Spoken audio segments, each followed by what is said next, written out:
नमस्कार साथियों। तो चलिए आज का हमारा टॉपिक है इम्पीचमेंट। इसके बारे में हम लोग जानते हैं इम्पीचमेंट क्या है। इम्पीचमेंट क्या है, इम्पीचमेंट किस देश के संविधान से लिया गया है, इम्पीचमेंट का प्रयोग किसके लिए करते हैं, इन सारे सवालों का जवाब हम लोग इस वीडियो में जानेंगे। तो इम्पीचमेंट का हिंदी होता है महाभियोग। तो चलिए महाभियोग को जानते हैं। Impeachment is a process through which remove the president and जजेस ऑफ इंडिया। इम्पीचमेंट एक प्रक्रिया है जिसके माध्यम से हम प्रेसिडेंट और जजेस को हटा सकते हैं। किस किस देश के जजेस को? भारत देश के जजेस को हटा सकते हैं।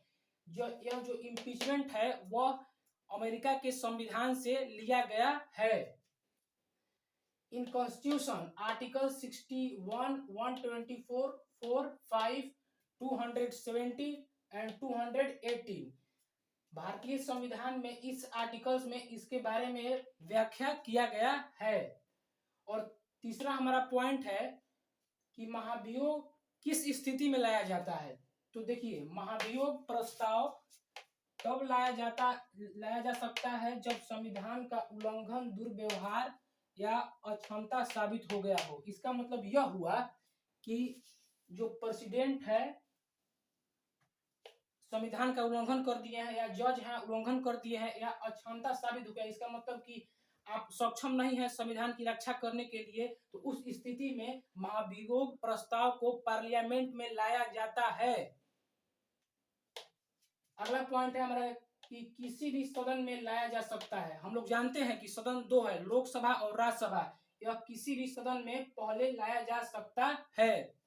एक और बात है, बात यह है कि अगर यह लोकसभा में आता है तो इस प्रस्ताव को रिजेक्ट करें या इसको एक्सेप्ट करें, इसका पावर स्पीकर के पास होता है लोकसभा में। और राज्यसभा के जो सभापति होते हैं उनके पास ये पावर होता है कि इस प्रस्ताव को एक्सेप्ट किया जाए या रिजेक्ट किया जाए।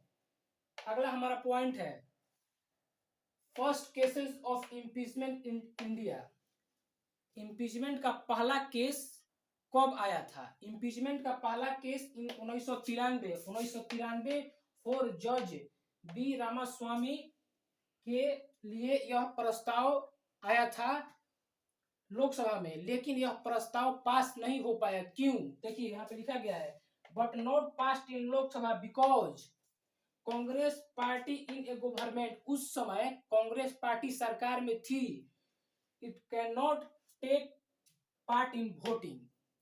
यह जो पार्टी है ये वोटिंग में पार्टिसिपेट नहीं की। एक और आपको इंपॉर्टेंट बात बता रहे हैं।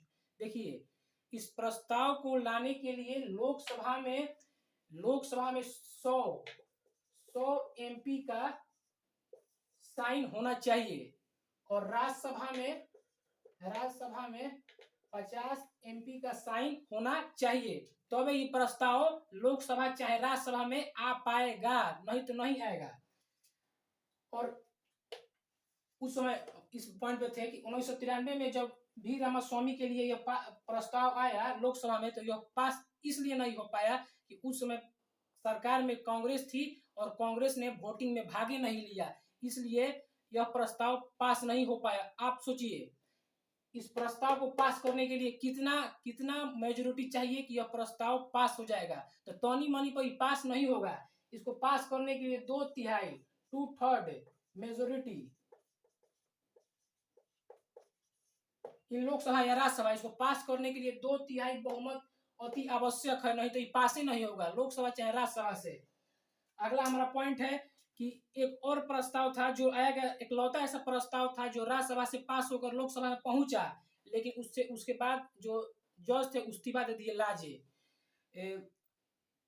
लोकसभा में पहुंचा, उसके बाद जज ने इस्तीफा दे दिया। देखिए लेटेस्ट में एगो मामला आया था जो अभी करंट में है, जो आपको ध्यान होगा, जो पढ़े होंगे 2018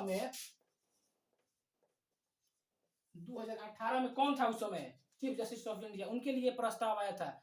उनका नाम था दीपक मिश्रा। उनके लिए प्रस्ताव 2018 में आया था, राज्यसभा में आया था, लेकिन उस समय राज्यसभा के सभापति एम वेंकैया नायडू थे। अब आप सोचेंगे कि वेंकैया नायडू तो उपराष्ट्रपति हैं, तो जो उपराष्ट्रपति होते हैं वही राज्यसभा के सभापति होते हैं, तो वह इस प्रस्ताव को रिजेक्ट कर दिए, बोले कि नहीं, इस प्रस्ताव को हम एक्सेप्ट नहीं करेंगे। आपको हम स्टार्टिंग में बताए थे कि इसके पावर, एक्सेप्ट करने का, रिजेक्ट करने का पावर स्पीकर या राज्यसभा में सभापति के पास होता है, तो वह इस प्रस्ताव को एक्सेप्ट नहीं किए और ये पासे नहीं हुआ प्रस्ताव, इसलिए ये खत्म हो गया। आज तक भारत में राष्ट्रपति के लिए कबो महाभियोग प्रस्ताव अभी नहीं किया है, ये बात को याद रखिएगा। हाँ, जज के लिए आया है, लेकिन जज के लिए भी आया है तो इम्पीचमेंट पूरा कंप्लीट प्रोसेस में नहीं हुआ है कि लोकसभा से पास हुआ, राज्यसभा से पास हुआ, प्रेसिडेंट के पास साइन हुआ और तब जाके जज को हटाया गया। या तो ये प्रस्ताव चलने से पहले जज ने इस्तीफा दे दिया, नहीं तो आया तो पास ही नहीं हुआ, 2/3 मेजोरिटी उसको प्राप्त नहीं हुआ, पास ही नहीं हुआ। इसीलिए यह प्रस्ताव ये अमेरिका के संविधान से लिया गया, जो हम स्टार्टिंग में बता चुके हैं। यह प्रस्ताव पास नहीं होता है, मतलब कि अभी तक ऐसा नहीं हुआ है कि किसी को इस प्रस्ताव को पास करके किसी जज को हटा दिया जाए। तो फिलहाल इस वीडियो में इतना ही। अगले वीडियो में हम लोग फिर मिलेंगे किसी एक नए टॉपिक के साथ। तब तक के लिए धन्यवाद।